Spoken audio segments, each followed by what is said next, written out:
Di episode 183 Battle Through the Heavens kali ini, angin perubahan mengguncang suku naga kuno Taishu. Xian, yang telah lama mengasingkan diri, akhirnya keluar dengan kekuatan yang mengejutkan dunia. Dou Sheng bintang 4.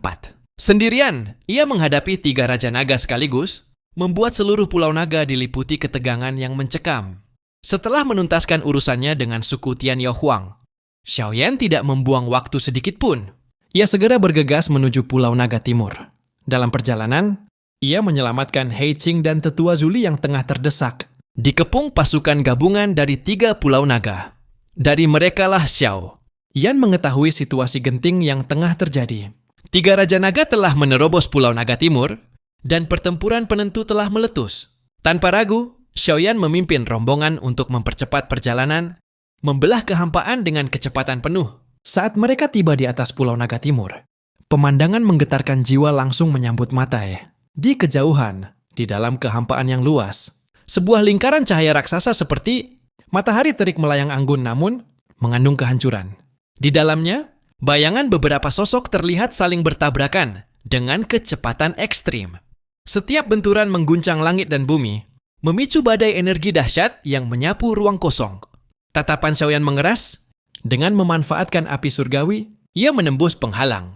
Visual dan menyaksikan situasi di dalam lingkaran cahaya itu dengan jelas. Sosok pertama yang terlihat adalah sebuah punggung yang sangat ia kenal. Rambut panjang berwarna ungu, memancarkan pesona sekaligus wibawa yang tak terbantahkan. Itu adalah Xian. Namun, Xian saat ini bukan lagi gadis kecil polos seperti dahulu. Ia telah tumbuh menjadi seorang wanita dewasa dengan tubuh tinggi semampai dan paras yang memesona. Ia mengenakan zirah tempur ketat berwarna emas gelap, membalut lekuk tubuhnya yang sempurna. Dari sosoknya terpancar daya tarik memikat. Namun di balik itu tersembunyi aura dingin yang menusuk tulang, khas seorang penguasa sejati. Di antara alisnya, terlihat jelas karisma seorang raja naga. Di hadapannya berdiri 3 pria parubaya dengan aura mengerikan. Mereka tak lain adalah 3 raja naga. Xian menggenggam tombak panjang emas gelap berukuran raksasa, berdiri sendirian melawan mereka. Dengan tubuh naga Phoenix, Xian memang memiliki potensi untuk menyaingi bahkan Dou Di. Namun, masa kebangkitannya masih terlalu singkat. Menghadapi 3 Dou Sheng bintang 3 yang syarat pengalaman, kondisinya perlahan mulai goyah. Nafasnya kian berat, gerakannya menurun, dan ia mulai terdesak mundur langkah demi langkah. Saat Xiaoyan tengah fokus mengamati pertempuran di langit, pemimpin penjaga yang tersisa tiba-tiba meraung, mengeluarkan auman naga untuk mengirim sinyal. Tatapan Xiaoyan langsung membeku. Tanpa sepatah kata pun, ia mengayunkan telapak tangannya. Boom! Tubuh penjaga itu langsung meledak menjadi kabut darah. Tetua Zuli segera memperingatkan bahwa pasukan musuh dalam jumlah besar sedang mendekat. Xiaoyan pun tidak ragu lagi. Ia memimpin semua orang menerobos ke arah Istana Naga. Di sepanjang jalan, mereka dihadang oleh pasukan gabungan dari 3 pulau naga. Xiao. Yan membuka mulutnya dan menyemburkan lautan api dahsyat. Dengan suhu mengerikan dari api surgawi, para ahli setengah suci dipaksa mundur, membuka jalan bagi rombongan untuk melesat ke langit di atas Istana Naga. Begitu Xiao, Yan muncul. Sebuah teriakan menggelegar terdengar. Sebuah sosok besar melompat. Keluar, pria berwajah hitam dengan tubuh, menyerupai kera raksasa. Tanpa basa-basi, ia melayangkan pukulan brutal ke arah Xiaoyan. Dia adalah Xuan Mo, Panglima Besar Pulau Naga Barat, seorang Dou Sheng bintang 2. Para tetua Pulau Naga Timur berteriak memperingatkan bahaya. Namun Xiaoyan sama sekali tidak mundur. Ia mengibaskan lengan bajunya, mengirim semua rekannya masuk ke dalam Istana Naga, lalu mengaktifkan tubuh Vajra Kaca. Tubuhnya membesar seketika, berubah menjadi raksasa emas. Tanpa teknik berlebihan, Xiaoyan menghantamkan tinjunya langsung ke Xuan Mo. 2 sosok raksasa itu bertabrakan di udara, memicu badai kehancuran yang menghempaskan para ahli di sekitarnya. Dalam benturan itu, Xiaoyan hanya mundur 1 langkah. Sebaliknya, Xuan Mo terpental mundur beberapa langkah. Setiap injakannya menghancurkan ruang kosong.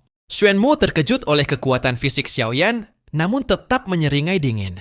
Ia mempertanyakan identitas Xiao Yan dan menyatakan bahwa urusan suku naga kuno, Taishu bukanlah hak orang luar. Xiaoyan tidak menggubrisnya. Tatapannya justru beralih ke kejauhan. Karena 2 aura Dou Sheng yang kuat kembali muncul. Mereka adalah Tetua Agung, Pulau Naga Barat, dan Pulau Naga Selatan, Keduanya Douseng Bintang 2 tahap puncak. Dengan nada dingin, mereka mendesak Xuanmo agar segera menangkap Xiaoyan. Pada saat yang sama, Tetua Agung dan Tetua kedua Pulau Naga Timur juga muncul, berdiri di depan Xiaoyan sebagai perisai hidup.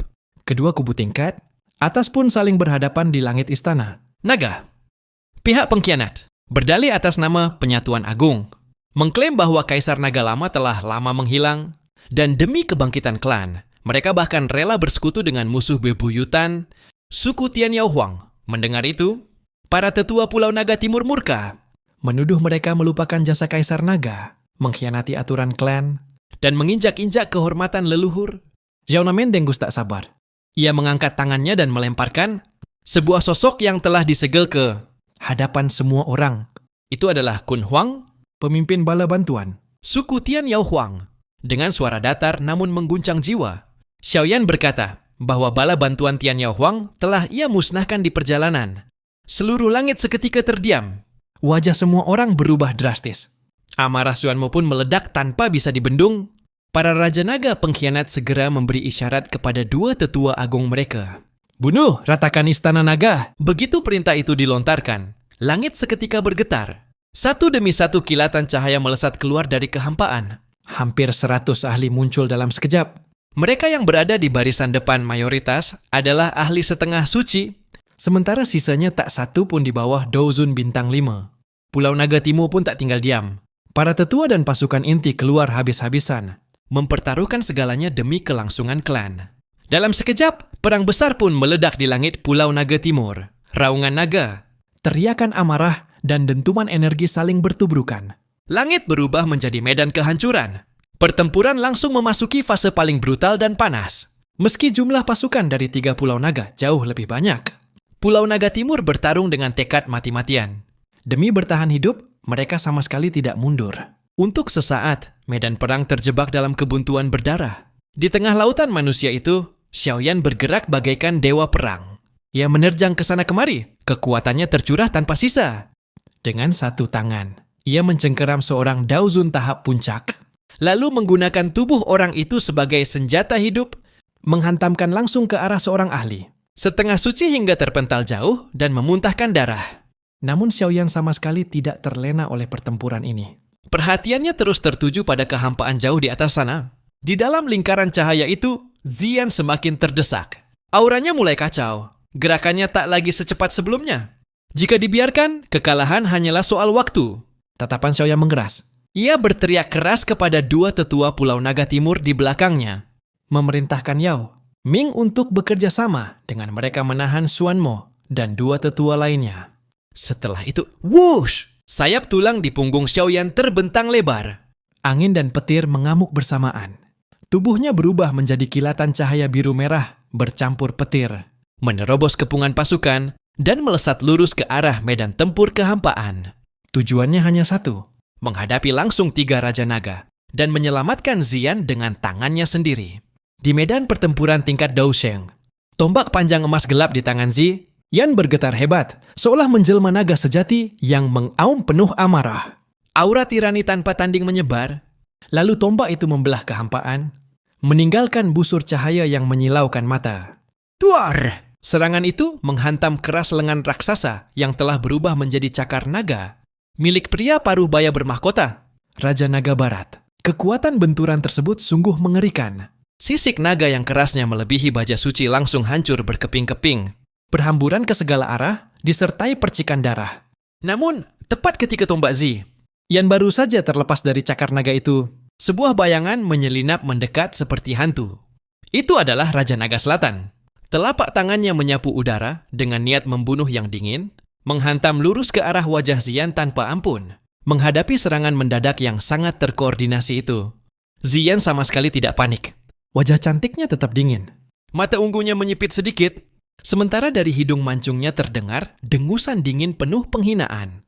Lengannya bergetar keras, tombak yang tadinya lurus mendadak melengkung seperti rantai hidup, membentuk setengah lingkaran yang membuat jantung berdebar. Dengan memanfaatkan elastisitas mengerikan itu, Zian memantulkan ujung tombaknya tepat ke arah telapak tangan Raja Naga Selatan. Boom! 2 kekuatan dahsyat bertabrakan. Gelombang kejut yang dihasilkan memelintir ruang kosong di sekitarnya. Keduanya terpental mundur beberapa langkah, barulah mampu menstabilkan posisi. Raja Naga Barat menyipitkan mata. Ekspresinya berubah serius sesaat. Namun tak lama kemudian, ia tertawa mengejek. Dengan suara lantang, ia memuji Xian sebagai pemilik tubuh naga Phoenix. Bakat langka yang tak muncul selama puluhan ribu tahun. Namun, nada suaranya segera berubah tajam. Ia mempertanyakan, untuk apa Xian terus melakukan perlawanan sia-sia? Menurutnya, meski Xian memiliki tubuh naga Phoenix, usianya masih terlalu muda. Kekuatannya belum sepenuhnya matang. Menghadapi 3 Raja Naga sekaligus hanyalah mimpi bodoh. Mendengar itu, wajah Xian langsung dipenuhi niat membunuh. Aura dingin membeku di mata ungunya. Ia membalas dengan suara tajam, menuduh mereka munafik dan pengecut. Xian menegaskan bahwa ketiga raja naga itu telah memanfaatkan hilangnya Kaisar Naga Lama memanipulasi aturan klan dan memecah belah suku naga kuno Taisu demi ambisi pribadi. Semua kekacauan hari ini, menurutnya, adalah hasil dari keserakahan dan nafsu kekuasaan mereka. Menyebut mereka sebagai penjahat sejarah klan sama sekali bukan berlebihan. Raja Naga Selatan yang berwajah muram langsung mengamuk. Ia membalas dengan suara dingin, menegaskan bahwa darah Raja Naga juga mengalir dalam tubuh mereka. Sehingga hak untuk memerintah adalah hal yang wajar. Ia menuding Xian hanyalah anak kecil yang belum tahu dunia, tak pantas mencampuri urusan para raja. Di antara mereka bertiga, Raja Naga Utara akhirnya berbicara. Ia mengenakan jubah naga, wajahnya dihiasi senyum ramah. Suaranya lembut seolah seorang tetua yang penuh kebijaksanaan. Ia berkata bahwa pertikaian internal telah membuat klan menderita, dan dengan nada menasihati, ia meminta Xian mengalah selangkah demi menghentikan pertumpahan darah. Namun saat mendengar suara itu, rasa jijik jelas terpancar di mata Xian. Ia sangat tahu, orang inilah yang paling berbahaya. Pembunuh tanpa darah, penusuk dari balik senyum. Justru dialah dalang utama di balik perpecahan klan pada masa lalu. Xian berteriak marah, menegaskan bahwa orang-orang seperti mereka tidak pantas menyandang darah bangsawan naga kuno. Jika klan benar-benar jatuh ke tangan para licik seperti ini, maka kehancuran sejati baru akan dimulai. Senyum di wajah Raja Naga Utara akhirnya memudar. Dengan suara pelan namun dingin, ia berkata bahwa karena Xian keras kepala dan tak mau mendengar nasihat, maka mereka hanya punya satu pilihan, menangkapnya secara paksa.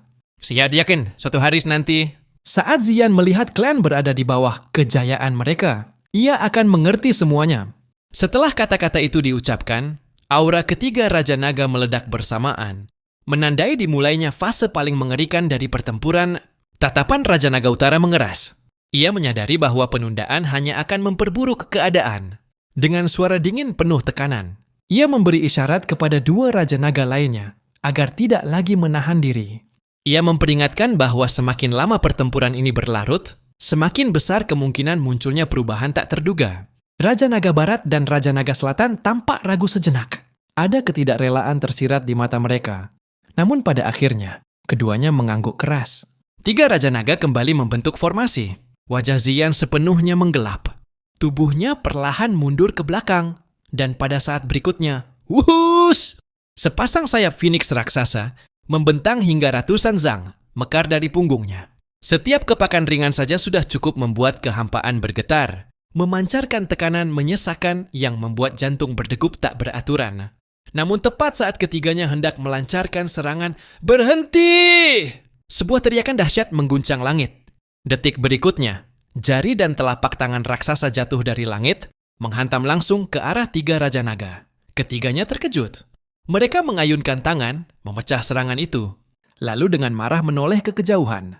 Di sana, melayang sesosok pemuda kurus dengan sepasang sayap tulang biru merah yang bergetar perlahan. Xiaoyan, Raja Naga Selatan meraung penuh amarah, menuduh Xiaoyan sengaja mencari kematian. Xian yang tengah bertarung sengit langsung berteriak, antara lega dan cemas. Ia memerintahkan Xiaoyan segera pergi, karena Raja Naga terlemah sekalipun adalah Dao Sheng bintang 3. Sementara Raja Naga Utara bahkan sudah menyentuh ambang bintang 4. Xiaoyan, menurutnya, jelas bukan lawan mereka. Namun Xiaoyan sama sekali tidak mengindahkan teriakan itu. Dengan wajah serius, ia justru bertanya dengan suara tenang. Berapa lama kau butuh waktu? Xian mengertakkan gigi. 10 menit. Xiaoyan mengangguk pelan. Baik, 10 menit ini, serahkan padaku. Tawa mengejek terdengar dari para Raja Naga. Namun Xiao, Yan tak bereaksi. Ia membentuk segel tangan. Di antara alisnya, kekuatan jiwa meledak keluar. Teknik Do tingkat surga tingkat tinggi. Huang Quan Tian Nu. Suara aneh bergema, seperti ratapan dari dunia bawah. Gelombang suara jiwa menyapu 3 Raja Naga, tubuh Taishu Ancient. Dragon memang nyaris tak tertandingi, namun jiwa mereka adalah kelemahan fatal.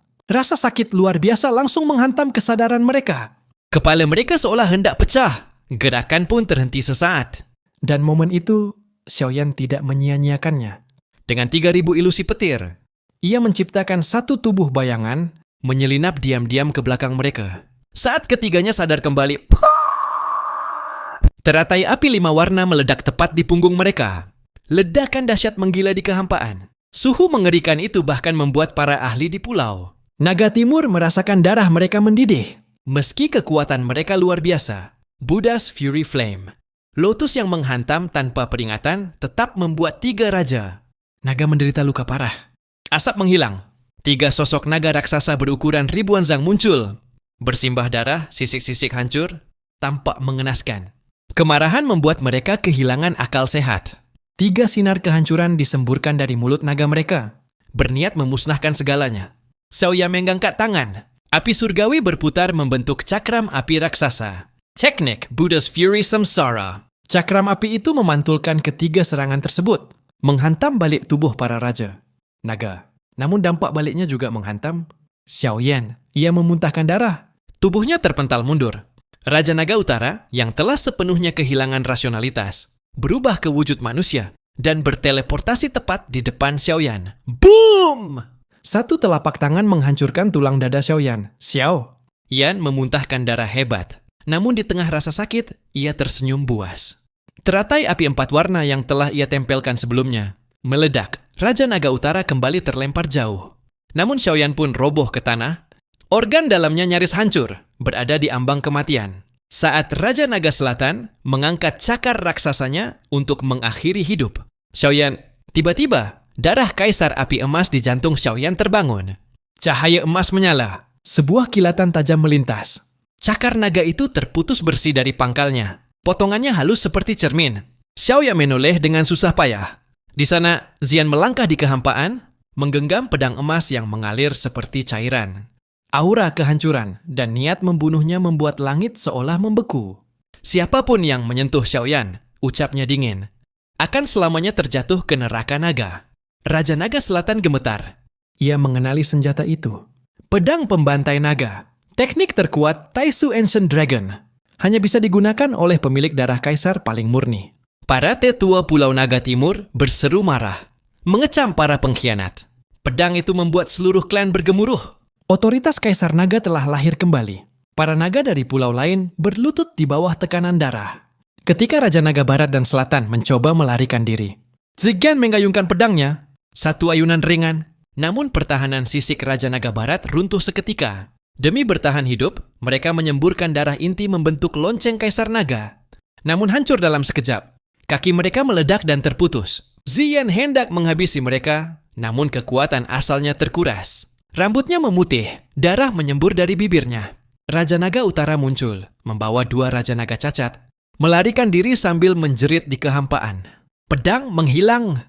Kakek roboh. Xiaoyan, meski tubuhnya hancur, tetap memaksakan diri memeluknya. Ia memberi Xian pil kesukaannya. Seperti dulu. Para tetua Pulau Naga Timur berlutut. Hormat kami kepada Kaisar Naga. Xian bangkit, memerintah dengan wibawa tenang. Tentang Raja Naga yang kabur, ia menyatakan mereka bukan ancaman lagi. Ia akan menunggu. Lalu menyatukan klan sepenuhnya. Xiaoyan menatapnya dengan perasaan campur aduk. Xian tersenyum licik, kembali menjadi gadis kecil yang ia kenal. Namun rasa sakit di tubuh Xiao. Yan mengingatkannya, pertempuran ini dibayar dengan darah.